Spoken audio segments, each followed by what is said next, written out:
Welcome to AFSA's Diplomats at Work, where we talk to active duty members about their work and life in the Foreign Service. This series is a partnership between the Una Chapman Cox Foundation and AFSA, and it's really intended to introduce audiences to the important and varied work of the U.S. Foreign Service by talking to diplomats themselves. First, for those of you who are new to Diplomats at Work or who are new to AFSA, I'd like to just say a couple words about our organization. AFSA, or the American Foreign Service Association, is the professional association and the exclusive representative of the U.S. Foreign Service. We have more than 16,000 members, both active duty and retired, across 6 agencies of the U.S. government. So I think most people are familiar with the state foreign service, but did you know that there are 5 other agencies that also have foreign service? Those agencies include the U.S. Agency for International Development, the Foreign Agricultural Service, Foreign Commercial Service, the Animal and Plant Health Inspection Service, or APHIS, and finally, and of course, the U.S. Agency for Global Media. So by virtue of being a professional association and the exclusive representative of the Foreign Service, one of the main mandates of AFSA's is really to help raise awareness and tell the story of the Foreign Service, to talk about the important work that the Foreign Service does, but also what does that work that diplomats do in countries around the globe, what does that have to do with us back home in the States? And in fact, our key tagline for AFSA is the voice of the Foreign Service. So with that, my name is Nadja Ruzika, and I'm your host of Diplomats at Work. Today, we're going to be talking to Nancy Ostrowski from the U.S. Agency for International Development. I think that some of you may know that earlier this month, USAID celebrated its 60th birthday, and we have been helping to celebrate USAID's big milestone all month long. We've been very excited to do so. And in fact, about 2 weeks ago, we hosted the head of USAID, Administrator Samantha Power. She came to talk to us about her vision for USAID going forward. So we had really big, big picture discussion about where development and where USAID goes from here. Today, however, we're going to be talking about not big picture, but really about the operational side, what it's like to be a development worker, what it's like to work for USAID and to be a foreign service officer at USAID. So I'm very excited to have today's discussion, to have today's guest. But before we get into the good content, which obviously we're all here for, I just want to draw your attention to a couple of housekeeping items. One, the format of Diplomats at Work is always the same. We're going to have about a 30-ish minute discussion, Nancy and I, and then we're going to open the floor to audience Q&A. We're going to leave about 15-ish minutes, give or take, for audience Q&A. Some of you have already submitted your questions in advance. That's great, thank you. But for those who haven't, or if you have more questions, please feel free to drop them into the Q&A chat box that you'll see on your Zoom screen. And you can do so at any point of our discussion. Secondly, this event is being recorded. We will post it on our YouTube channel. We'll post it on our website. And then we will also send it out to everybody who registered, along with some additional links. And then finally, as with every Diplomats at Work, we do have a small survey that will pop up at the very end. And we ask you to please take the couple minutes. I don't think it'll take any longer than that. To take the survey. It really helps us design even better content for you and answer some of the questions that you may have. So please take the couple of minutes. I'll remind you again at the end of the hour. Okay, so without further ado, I would like to welcome Nancy Ostrowski to Diplomats at Work today. Welcome, Nancy. Thank you, Nadja. It's quite a pleasure to be here. Can you hear me okay? Yes, we can hear you just great. Fantastic. So yes, it's quite a privilege to have been invited and to be able to speak about my agency and the exciting work that we do. Fantastic. Okay, so before we get into the exciting work that USAID does, I wanted to start a little bit with the basics. You are a Foreign Service Officer with USAID, which is actually the world's premier international development agency. However, I will say that international development and USAID don't tend to be kind of household words or household notions in our country. And so maybe I thought it would be a good idea for us to start maybe at the international development level and talk about what international development entails and why is it important. Well, thank you. That's actually a really excellent question and a good basis to start. I'd like to start by drawing an important distinction between international development and humanitarian assistance. I think those folks who are familiar with USAID or USAID, or they tend to be a little bit more familiar with the humanitarian assistance part, which is more about responding to crises, droughts, disasters, hurricanes, earthquakes, or even disease outbreaks like Ebola and even, for instance, COVID, the immediate crisis, life-saving type things. International development is really about strengthening the systems of a country where we work, strengthening those systems for the long term, things like health, the environment, education systems, governance, strengthening civil society in a country to give a voice to people, economic growth. As an economist, I have to say, that's obviously one of the, I think, a very key piece. They're all interlocking pieces of the puzzle, but economic development as well, and strengthening those internal systems over the long term. So it's not the immediate life-saving. Development is really about developing a country's capacity, systems, and importantly, as I'm sure our administrator stressed, the sustainability of those things over the long term. And so why would you say that's something that's important to do? Why is international development? Well, in general, I mean, for the US or general? In general.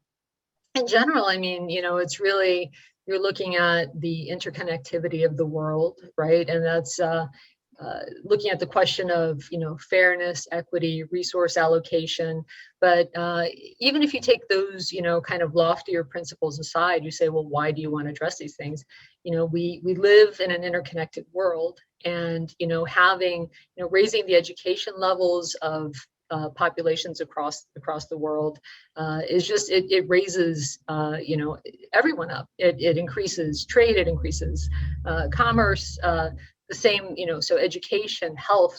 I was going to talk a little bit later about why this, directly matters to Americans, but we're living in an increasingly interconnected world where borders don't matter as much as they once did. And so, even if you want to say from a perspective of, well, why does this matter to me? Things that happen in the world ultimately, in some way or shape or form, impact everyone. And then, of course, you can look at it from the loftier principles and from the US's perspective of, and other countries also that are engaged in international development, like pretty much all of our allies and partners have some arm, and even a lot of graduates of USAID programs have gone on to do their own international development, just recognizing on a moral and on a moral basis that it's the right thing to do. When you say graduates, you mean countries who used to receive USAID assistance and now they're returning, I guess, the favor, so to speak. Absolutely. Around doing it. Okay, so now that you've set the stage kind of for international development, we did dip into a little bit about what USAID does, but maybe we can talk a little bit more about USAID as an agency, what its role in our government is, and why you touched on this, but I think it's a very important thing to talk about. Why is it important that America does this type of work, international development? Right. So, and I get this question a lot, actually, especially because of, being a student right now at the War College and also in my previous roles, how does this tie back to, the US? And as you mentioned, we just turned 60, and And so it's been important to us for a long time, but even before the existence of USAID as a separate agency, the US has been involved in helping out all the way back to 1790. Because, we recognize that helping others, and especially it creates alliances, partnerships, stakeholders, on a global basis. And that's been part of our psyche and our national motivation since we were formed as a country. But I think what a lot of people think when they think about USAID is they think, oh, that's the charitable arm of the US government, which it's true. We're out there to do good things. We are out there saving lives and doing things that benefit others. That's what motivates me to come to work every day. But there are, if you will, national security elements to what it is that USAID does. For instance, when we promote governance and transparency and education and those types of things in other countries, there is a benefit to the taxpayer back at home because we are, again, like I mentioned, specifically for the US, building those partnerships. A lot of those countries that have graduated in the past have become our trading partners, our allies. We're building these alliances and relationships and helping to, obviously we believe in a model for our democracy, and that helps kind of spread those ideals as well, those democratic values. When people are more literate, when they have increased literacy, when they're meeting their health outcomes, when they have economic opportunity, they're more likely to, in the education, they're more likely to kind of understand and grasp the concepts of democracy and ally with us. I also mentioned, in my prior comments that we're living in an increasingly interconnected world. And when it comes to, for instance, climate, climate knows no boundaries. And so, by us, being out, and we have programs that we're improving the environment in many parts of the globe, that it's not something that's immediately here, but it's certainly, there's no denying that things that happen in other countries with regard in other parts of the globe, I should say, have an impact, on our climate. We're seeing that every day. Today, for instance, it's 70 degrees here in Washington, and just the other day it was pretty cold, and it's going to change. So climate and not just climate, but other environmental impacts are important as well. And then we've seen, obviously, with with COVID. And that, diseases, they really know no boundaries. I had the honor and the privilege of being in an audience for a military training long before I was in this, a student at Eisenhower, or before I was at my position at the Pentagon. I was just a random audience member for, I was in a course that was primarily military people. And it was just a short course. And the head of the Defense Security Cooperation Agency mentioned, he didn't know there was someone from USAID in the audience, but he gave the best explanation of why USAID is important for our national security. And his whole justification was that, the next big enemy, this was about 4 years ago, the next, not big enemy, but the next major challenge that we would face was not going to be in the form of a traditional adversary, but would be microscopic, in the form of some viral outbreak, and that USAID would play a key role in helping to combat that. And I thought, oh, that's really interesting. He sees the value. And then, of course, 3 years later, COVID happens. And that speech has always stayed with me as just a great rationale for why we do, what we do. And then I think you had asked too about, where we fit in with the other, the bigger picture. Yeah.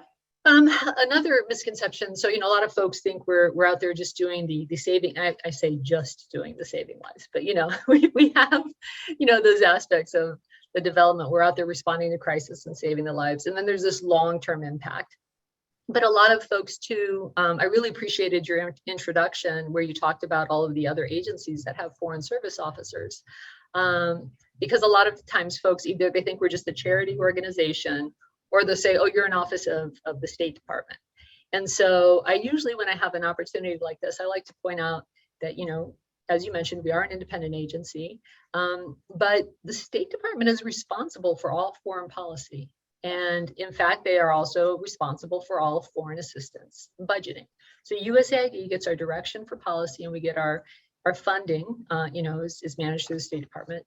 But we are the lead agency for actual foreign assistance. So in terms of how we implement it. But the same is true for the other agencies as well, including the Department of Defense. A lot of times in an embassy, for instance, you have like a country team, or you have Department of Defense at post. They also have humanitarian programs or things that they're running there. They are also, everybody at an embassy reports to the chief of mission, who's the ambassador. And so we all kind of report it, but no one ever thinks DoD is part of the State Department, the Department of Defense, right? So, but that's a frequent misconception about USAID. And so I usually like to kind of address that as well. No, that's very important. Thank you for explaining that. And I think you had also mentioned it, but another important reason is that as these countries that we work in, as they develop and become stronger, they become future trading partners. They will receive buy American goods, and they will, have American companies come out there as well. So I think that while I think there's a lot of virtue to what we're doing, it is also very intentionally to ultimately help the American people, right? Absolutely. And, I do want to, it's kind of I have to, be careful about how I phrase that, because yes, that is true, but I also don't want to make it sound like we're, mercenary in the sense that we're because another misconception too is that, perhaps we're out there just handing out bags of money or, doling out. That's another common misconception that folks have. And the truth is we do this, the interventions that we have, we don't see ourselves as a donor, like a lot of other countries define themselves as donor.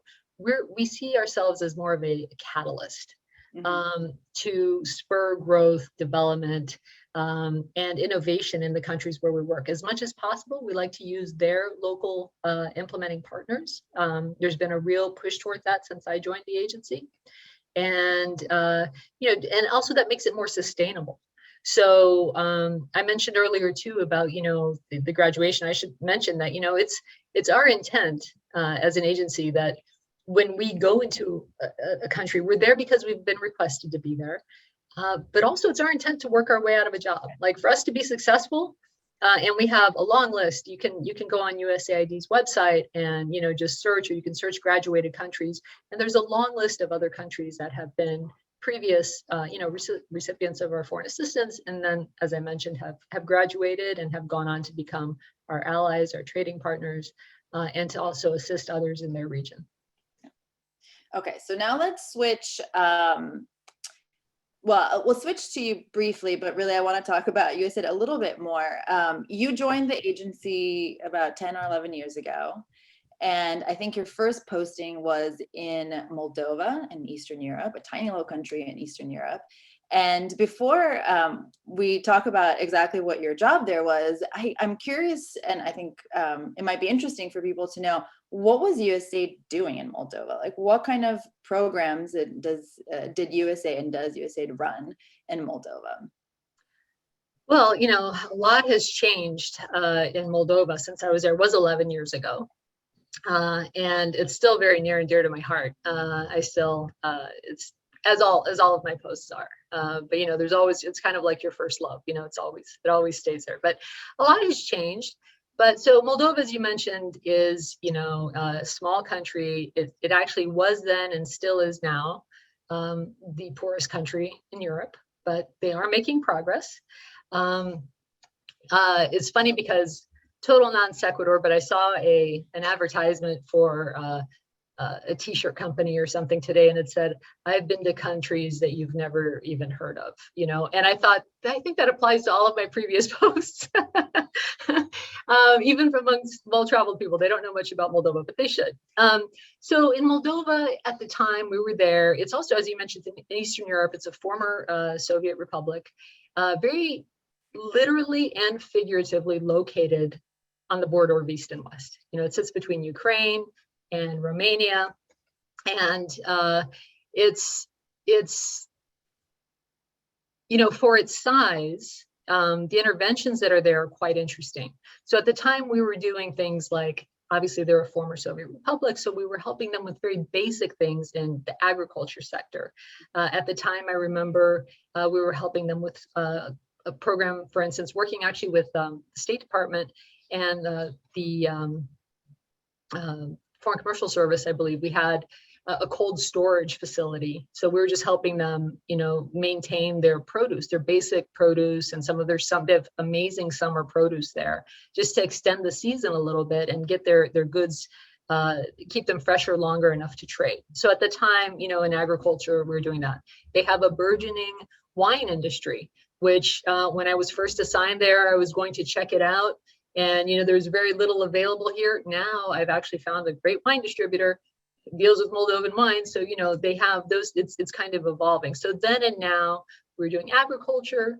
We've always helped with civil society programs there. I think it was right when I was leaving, they were developing, and civil society programs, by the way, are things like, are programs that are designed to give a voice to folks who may be underrepresented.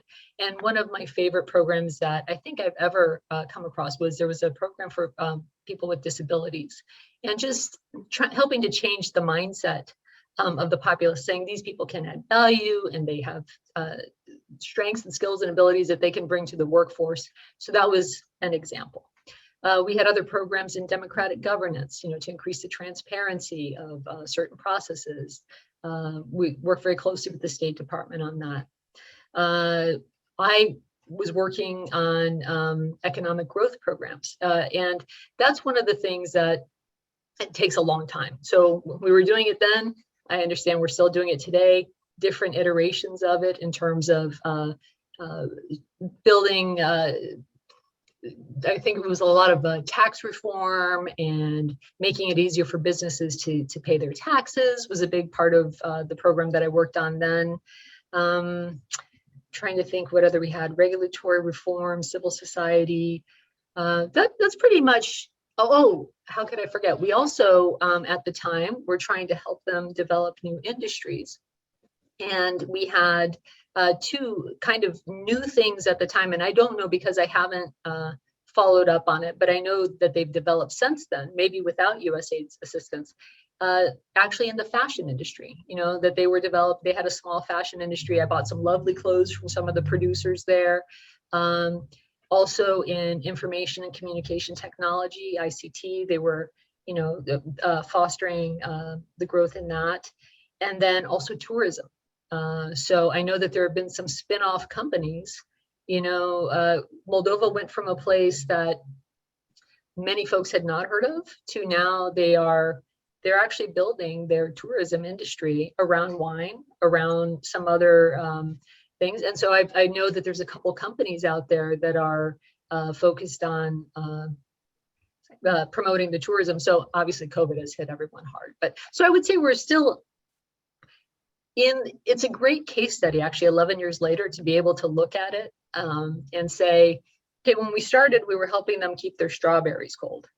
Now, some businesses have come along that, they're exporting their wines or they're trading more within the region. So, and also we're doing a lot more now in terms of sophistication we're fostering more work with micro enterprises and public-private partnerships and things like that. So we're in the same general sectors, but the sophistication of our interventions is increasing as they develop.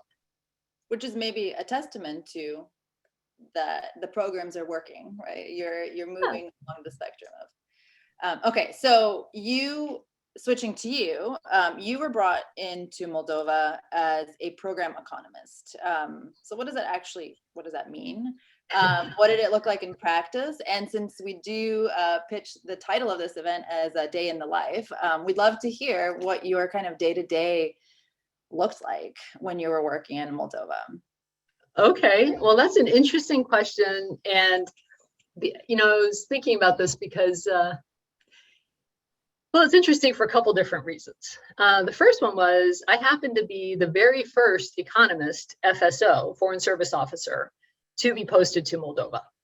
So a lot of what I was doing, I kind of had the luxury of being able to help shape that myself, to identify my strengths. We, at the time too, I should say that Moldova was a country office. It was not its own mission as it is today. And so, and it had its own, at that time, it was part of the Ukraine greater regional mission. And so, they had economists, and they also had their own things that they were looking at. But I was the first Foreign Service Officer, junior officer to go to Moldova. And so I had remembered and this was my first posting, remember. So I remember during my onboarding, I got a great piece of advice that has served me quite well for my whole career. And it's actually my favorite thing about my agency, which was I was sitting in the crowd for this orientation, and a seasoned Foreign Service officer from USAID spoke to us and said, you can either, when you go to your next post, you can either get your job description and do everything exactly as is written on that piece of paper, and you will be an excellent bureaucrat. Or you can bring your skills, passions, abilities, your specific interests into every post that you go to, and you will be an excellent Foreign Service officer. And I really like that because it just resonated with me. So when I got to Moldova and they weren't quite sure, what do we do with this economist? I thought, well, I'm an expert in trade. Well, an expert, that's kind of saying a bit much. I'm a specialist in trade. And so maybe I can help them look at some trade patterns, and people don't know what to do with an economist. Maybe I can tell them a little bit, how to make use of an economist. So I created something called an economic snapshot, and just on my own, no one asked for it, but I thought I'm going to take some of these major economic issues like inequality or poverty, or the impact. I remember one was on the impact of expats living in a small country like that, and how we would drive up prices for some goods. And I'm going to put them in terms that the average person can understand. And so I started producing those. And I remember I had either an error or I missed a day, and I heard back from a bunch of people. They're like, well, where's the latest snapshot? So it was nice that to find out that people were actually reading it, and it created some great conversations between us. We were not co-located with the embassy and our embassy counterparts. So that's an example of, USAID recognizing that they bring in experts, technical in their field, and give us kind of the freedom, so that's what I was doing as an economist there. That's one of the things. That's not to say that whoever's there as an economist today is doing the same kind of thing. I was also managing a program. I helped design a program on their business environment reform. And so that was, working with colleagues from Washington. We did some studies. We went out. There was a contract that we had to bring business reform to the area, and we designed a whole new program. And so that was very exciting, and that actually, I found out years later, continued to show some results. So that's another thing. And then the other thing that was different about my time in Moldova was there was kind of like a very unfortunate set of events. There was an unexpected vacancy at the embassy. One of the, we have what's called home leave. When an officer's tour ends, they go on home leave for either at the end of a tour, they come back to the U.S., or they go back, right, in between tours. So the main economic officer had to leave for home leave. But then the other remaining economic officer had a mishap and had to be medically evacuated. So I had just arrived at post as the USAID economist, but they needed someone at the embassy. So I went on loan to the embassy for a couple months and acted as their economic officer. And that was actually really great, because I really got to see the differences between what an economist for USAID does and what an economist at an embassy does. And we also built some really great relationships over that time, between it. And, oh, you're working on this. Oh, when I go back and I'm doing my regular job at USAID, we'll make sure to leverage this. So that to say, that the answer to your question of what an average day looks like is always it depends, right? AID, always it depends. And when you talk about designing these programs, I mean, you mentioned, USAID comes at the request of the host country. And none of these things that you were doing are created in a vacuum. You are working, meeting with the government, you're meeting with potential beneficiaries. Can you talk a little bit more about that and your contacts within the country? Sure. So we work, as you mentioned, with, again, I'm going to say this probably many times today, but it really varies. Each country has different actors and players and agencies that are present, right? Depending on their size, what the interests are, and what the country needs. So in that case, we would work with very closely. Actually, we had colleagues from the International Monetary Fund, the World Bank, and then you had, as I mentioned, Commerce Department, Foreign Commercial Service, right? You had Foreign Agricultural Service. You have all of this led, of course, through our embassy colleagues as well. So we interacted very, very closely with them. And we would do things like when you're designing a program, you tend to have little, I'll call them focus groups, but that I think is more specific. But we go out and we meet with the private sector. And we say, what are your challenges that you're facing? Another thing that USAID does is it's pretty rare, unless you're working in some place we haven't worked before, which I did have that chance later. But it's rare that you're just starting from scratch on something. So we had been in Moldova doing economic reform for quite a while by the time I'd gone there. And there already had been 2 iterations of the program, similar program in place before I got there. So one thing USAID prides itself on is we do evaluations of our programs. We do usually in the midpoint and then at the end of a program when a contract ends. And part of that evaluation involves bringing in other people from the outside, not the people that would be managing it, right? But other people from USAID, or sometimes depending on the size of the program, we would hire a contracting firm to evaluate the performance. And as part of that, they also talk to the stakeholders of those efforts, which, as you mentioned, includes the local government counterparts. If it's businesses, if it's an education program, they'll speak to the schools, to the teachers, to the students, and try and figure out how we can make the next version of something better, address any problems. Or sometimes we may decide that, this really isn't going to be the right program. This isn't what's needed. We need to scrap this and go with something entirely different. Okay.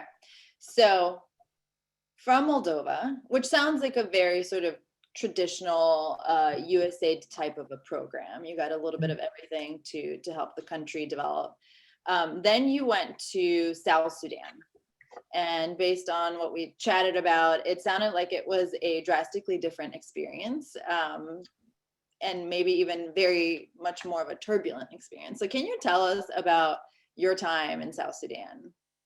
Sure. And I was just thinking when you said drastic experience, it reminded me, I think that I actually experienced 100-degree temperature variation.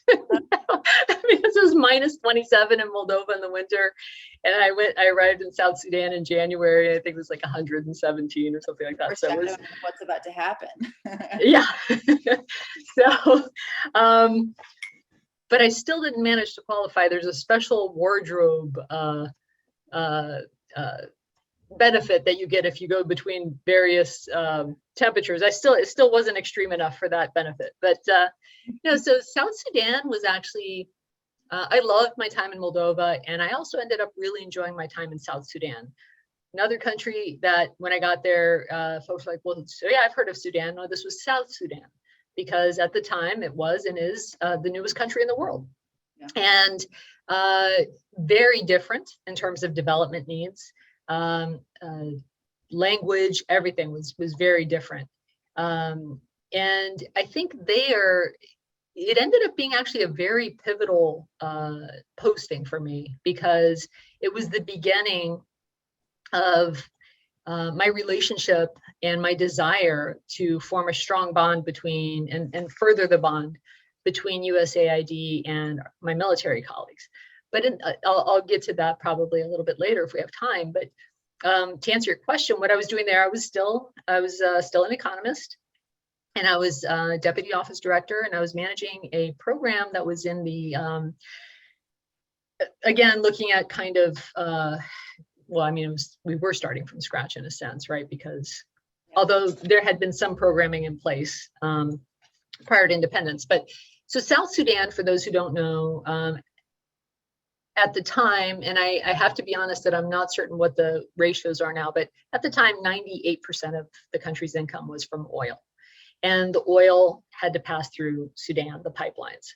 So, our program that I managed was working with the Ministry of Petroleum, the Ministry of Finance, and the central bank. Because when 98% of your economy runs on oil, you need to work in those three places, right? And so we were building the capacity of those ministries to manage their oil reserves, to manage trade, to be able to deal with issues when there were pipeline shutoffs after political disputes with Sudan. So that's what I worked on. We had other programs in, of course, health and education, very important, democratic processes as well. So that's, in fact, we had, this is also another memory that kind of just came flooding back. We had, things were looking so well for the country that we had just hosted a private sector investment conference. Mm. And attract all the private businesses to come into the country. Yes, and there were a few. I mean, of course, it was still, there's some worry on the part of many businesses, which turned out to be justified, because I think 1 month after that was when we had, the Civil War, at the beginning of the Civil War, and I left on the back of a C-130, along with all of my colleagues. But I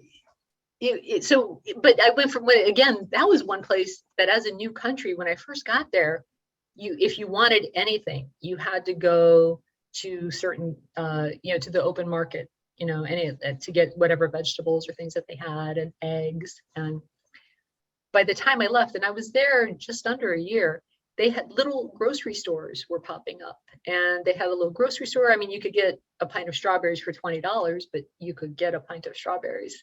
And so it was very exciting time to be there, because you could actually see the development happening. It was one of the few places we were investing in infrastructure as well. We had a road. I did a cost benefit analysis on a road project that we did. So that was kind of the work that we did. And then also, as I mentioned, working, I think it was the only time, and probably will be the only time in my life, that being an economist was exciting to others. They're like, oh, you're the economist. Yeah, you know how much oil they have, or when they're going to run out of oil or money, or you're in the center. So everyone wanted to talk to me. I was a regular member, meeting with the country team, which is, as a junior officer still, country team is, the heads of all the sections in an embassy, that they meet on a weekly basis, or sometimes more, depending on the country context and what's going on. But everyone wanted to know what was going on with the economy. And so that was really exciting for me. And that's when I also started talking to my Department of Defense colleagues, because they had an interest in knowing, obviously, well, if they run out of money, or if they run out of oil, they're not going to be able to pay their police or the military force, and then that could lead to instability. So the knowledge that I had for them was important. And then they also helped out. It was a mutual relationship, because for those who have been to South Sudan, there's not a lot of roads, there's not a lot of infrastructure. And so we had programs in various places, but we couldn't always get there because of the condition of the roads. So, we'd be trying to build a school or a hospital, say, or some agricultural program. But our military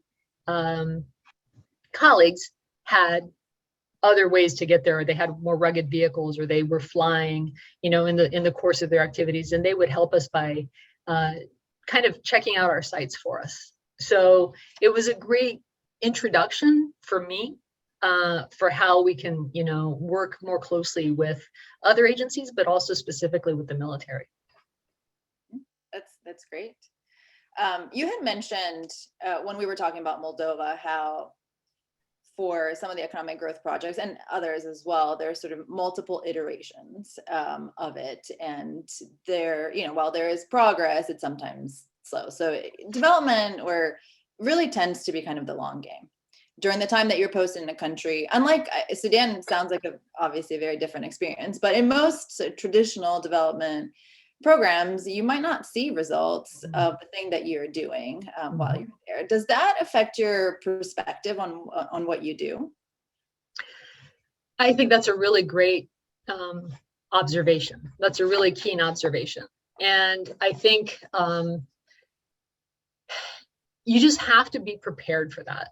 If you're going to go into this line of work, you have to mentally prepare yourself that you may never see the fruits of your labor. I mean, you mentioned South Sudan, right? Sure, I saw the grocery stores go up, but then things can happen where a country will take a detour on the path to progress and things are going great and all of a sudden they're not going great anymore, right? So either things can take a long time to bear fruit, or they can be quickly undone, which was the heartbreaking reality of what happened, in South Sudan. And sometimes then when you have to rebuild, it takes even longer.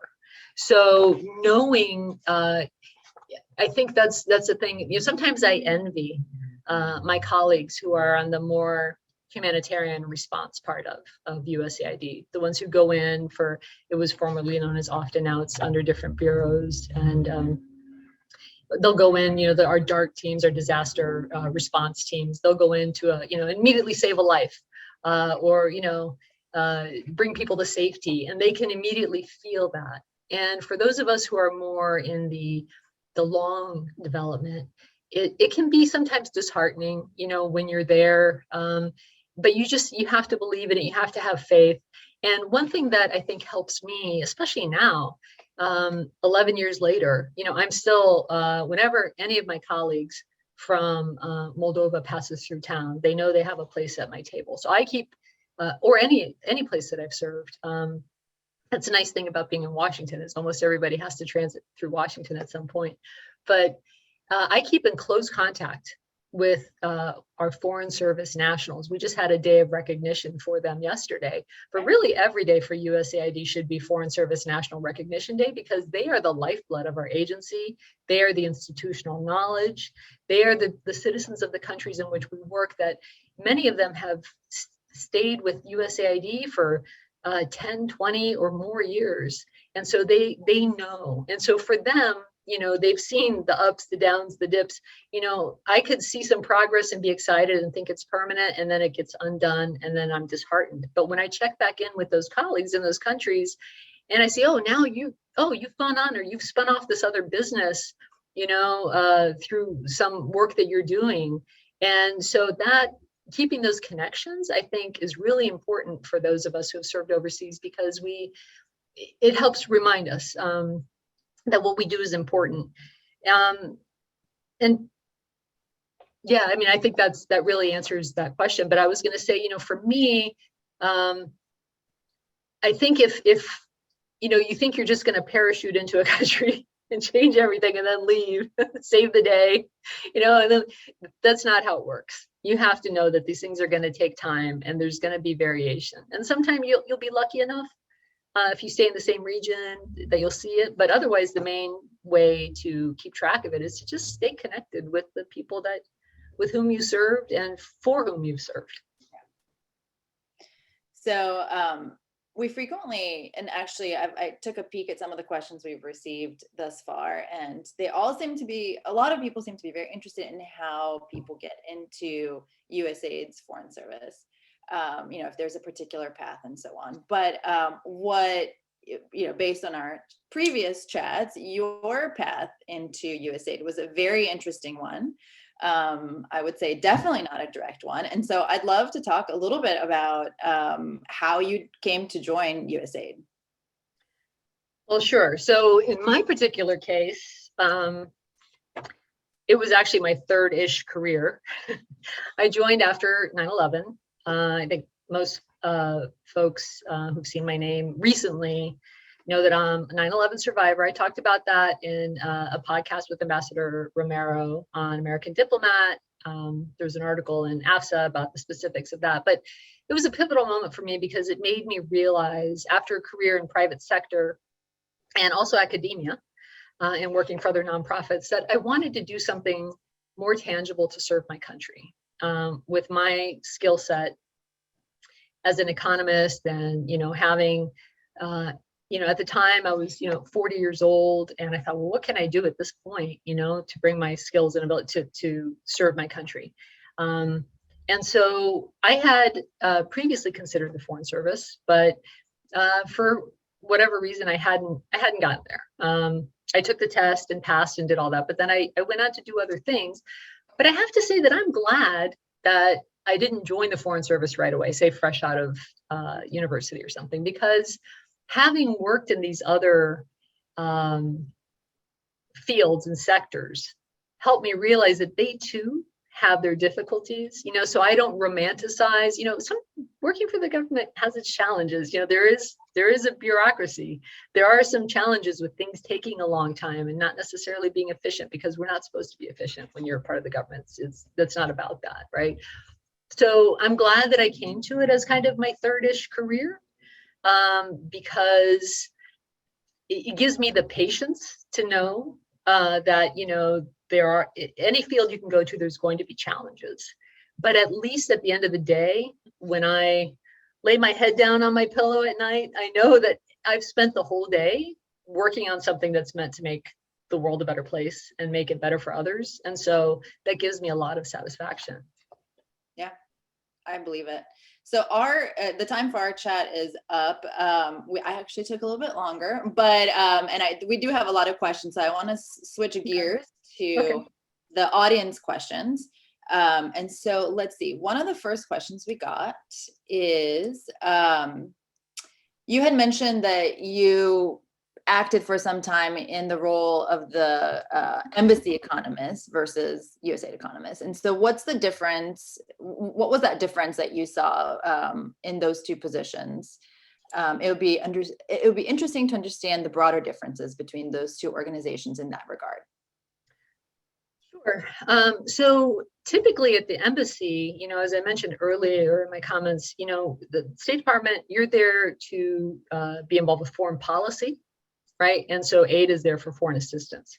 Yeah. So the embassy economist, I was doing things like attending meetings with foreign ministers to communicate the desires of the U.S.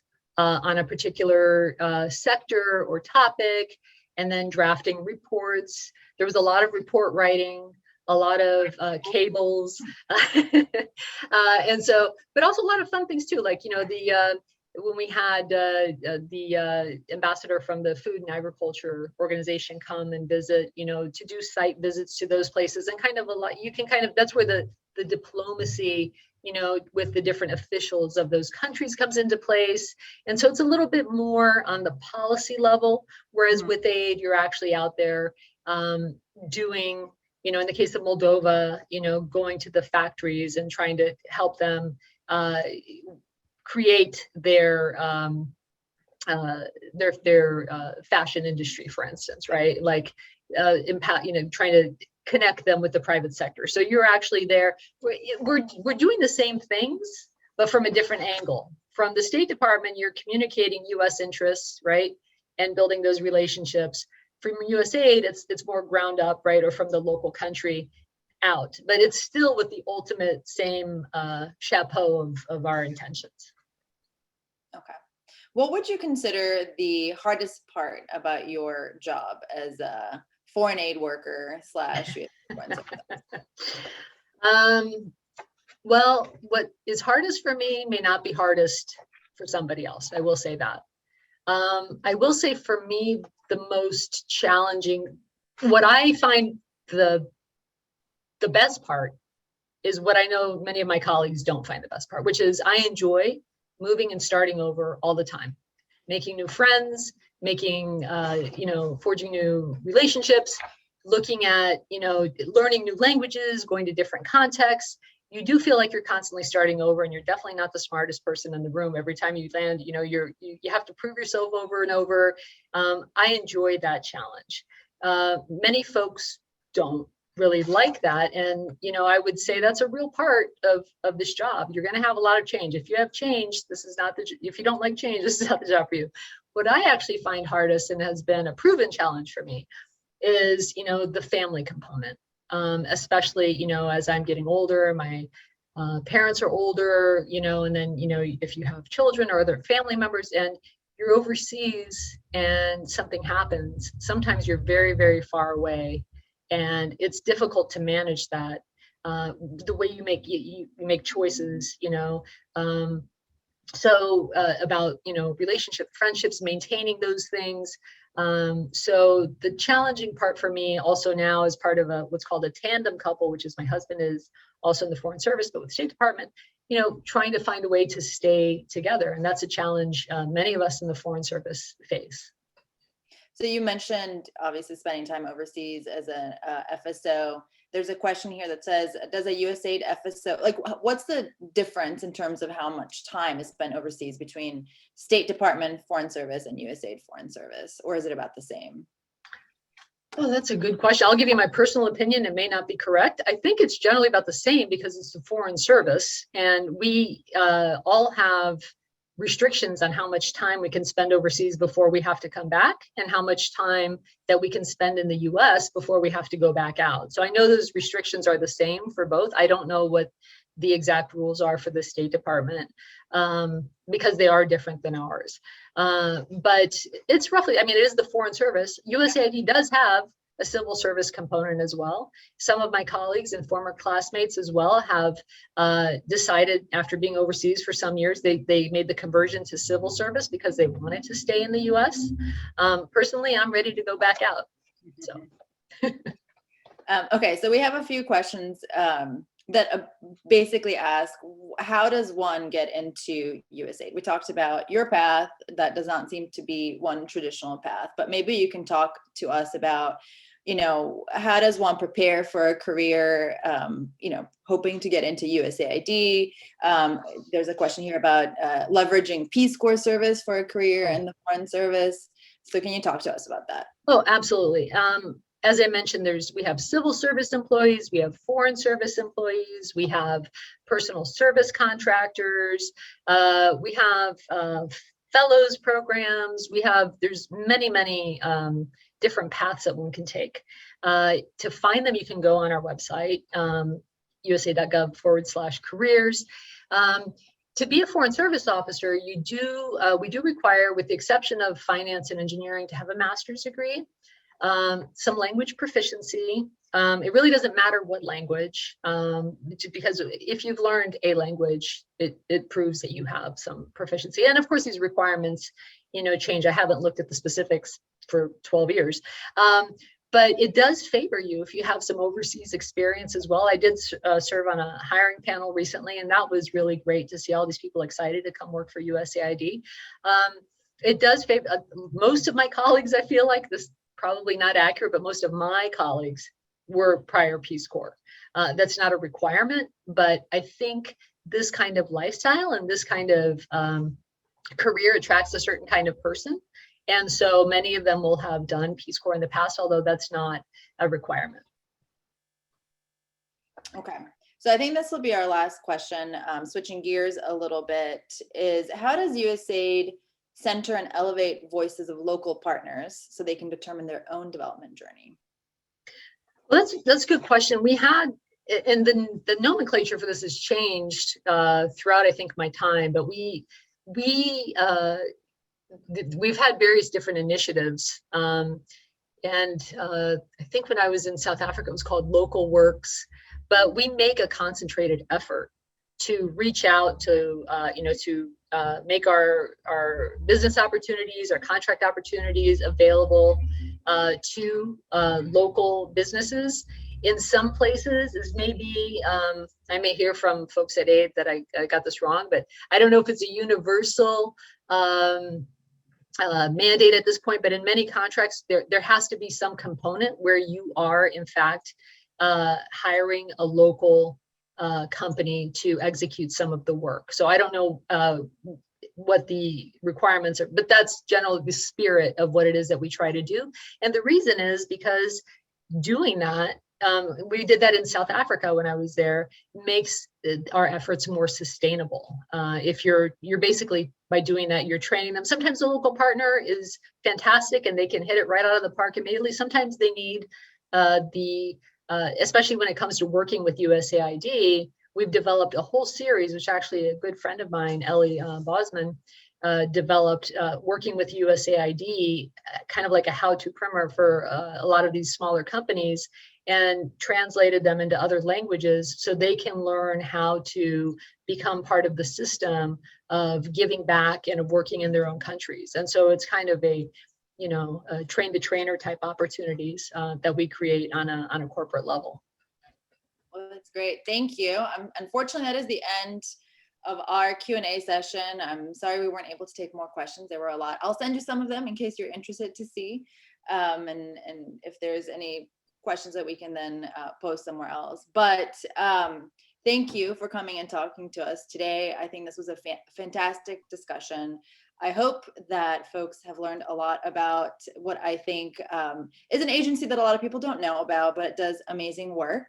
You know, Administrator Samantha Power called it America's best kept secret, USAID. And on a personal note, I will say I worked for USAID as well several years ago. And honestly, the colleagues there are some of the most mission-driven and I think passionate workers that I've met in my career. So it is a great place to work. So if you're considering a career at USAID, I think we already dropped a link at in the chat. It's usaid.gov/careers. We'll also send it in our note at the end to all the registrants. So thanks again, everybody, for coming, for joining us today and submitting your questions. If you are interested in reading more, November issue of the Foreign Service Journal has a couple really great articles about USAID, including an interview with the administrator of USAID, Samantha Power. We'll drop that link in as well. Nancy mentioned she wrote an article in September about her 9/11 experience. We'll drop a link in our chat box for that as well. And she's had a very busy couple of months, I will say. Nancy was also a guest on the American Diplomat podcast, where she talked about her 9/11 experience, which I definitely urge you to listen to. It's a really good episode. Otherwise, if you are interested in attending more events like this and you're not a member of AFSA and you're not on our distro list, please email us at events@afsa.org. Please don't forget to follow us. We're on Twitter, on LinkedIn, and Facebook. You can catch the latest information on the things that we're doing, including events on those platforms. And then don't forget to take the survey. It'll pop up now when we get off. It'll take only 2 minutes and it'll be a great help for us, and I hope for you as well. So thank you, Nancy. Thank you everyone who came, and see you guys next time. Thank Bye. you.